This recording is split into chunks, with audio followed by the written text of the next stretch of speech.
বিহারে নীতিশ কুমার সরকারের নতুন ফরমান, খোলা জায়গায় মাংস বিক্রি নিষিদ্ধ করল নীতিশ কুমার সরকার এবং বিহারে খোলা জায়গায় মাংস বিক্রি নিষিদ্ধ করার কথা জানালেন উপমুখ্যমন্ত্রী বিজয় কুমার সিনহা।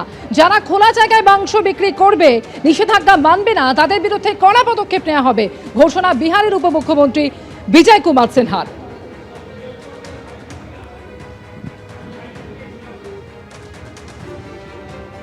कि कोई भी ओपन सड़क पर मांस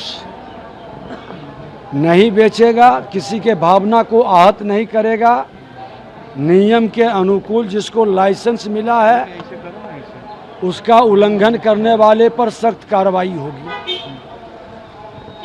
राजस्व भूमि सुधार विभाग, नगर विकास और खनन विभाग के बजट भाषण पर हमने साफ निर्देशित किया है कि नई सरकार की नई पहल है, हर बिहारी के समस्या का समाधान हो। कोई भी बिहार के अंदर किसी के भावना को आहत नहीं करेगा, गलत ढंग से नियम विरुद्ध इस तरह की व्यवस्था नहीं चलाएगा। लेकिन पूरी तरह से नियम अनुकूल कार्रवाई होगी, सख्त कार्रवाई। এবার নতুন ফরমান নীতিশ কুমার সরকারের। উপমুখ্যমন্ত্রীর বক্তব্য আপনারা শুনলেন। খোলা জায়গায় এবার মাংস বিক্রি নিষিদ্ধ করলো নীতিশ কুমার সরকার এবং যারা খোলা জায়গায় মাংস বিক্রি করবেন, যারা নিষেধাজ্ঞা মানবেন না, তাদের বিরুদ্ধে কড়া পদক্ষেপ করা হবে বলেও ঘোষণা করেছেন বিহারের উপমুখ্যমন্ত্রী বিজয় কুমার সিনহা। খোলা জায়গায় মাংস বিক্রিতে বা নিষেধাজ্ঞা জারি করলো নীতিশ কুমারের সরকার। খোলা জায়গায় মাংস বিক্রি করা যাবে না, ঘোষণা করেন উপমুখ্যমন্ত্রী বিজয় কুমার সিনহা। যারা খোলা জায়গায় মাংস বিক্রির নিষেধাজ্ঞা মানবেন না, তাদের বিরুদ্ধে কড়া পদক্ষেপ করা হবে বলে ঘোষণা বিহারের উপমুখ্যমন্ত্রীর।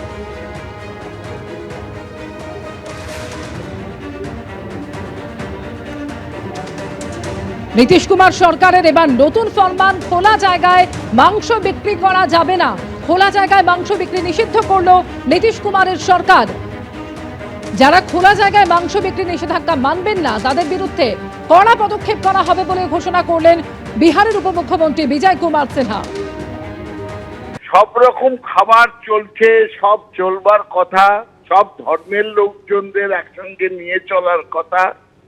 আর এরা নতুন নতুন ফরমান বার করতেন যে এই যে মাংস বা আমিষ খাওয়ার উপর, এটাতে তো মানুষের উপর চাপিয়ে দেওয়া হচ্ছে। কোথায় লেখা আছে হিন্দু ধর্মে নিরামিষ খেতে হবে, খোলা জায়গায় করা যাবে না? রামচন্দ্র তো খুললাম হরিণ শিকার করতেন, সেটা আমিষ না নিরামিষ? শ্রীরামচন্দ্র 14 বছর বনবাসে গিয়েছিলেন, খেতেন কি? তীর দিয়ে সমস্ত তো মারতেন বন্য জন্তু, বন্য আইন মানতেন না, আর আমিষ খেতেন।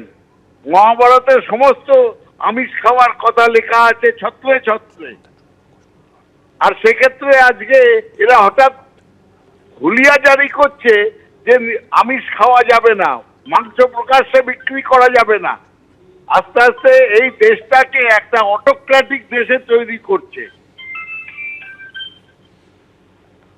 ধন্যবাদ জয়প্রকাশ দা। এবিপি আনন্দ, এগিয়ে থাকে, এগিয়ে রাখে।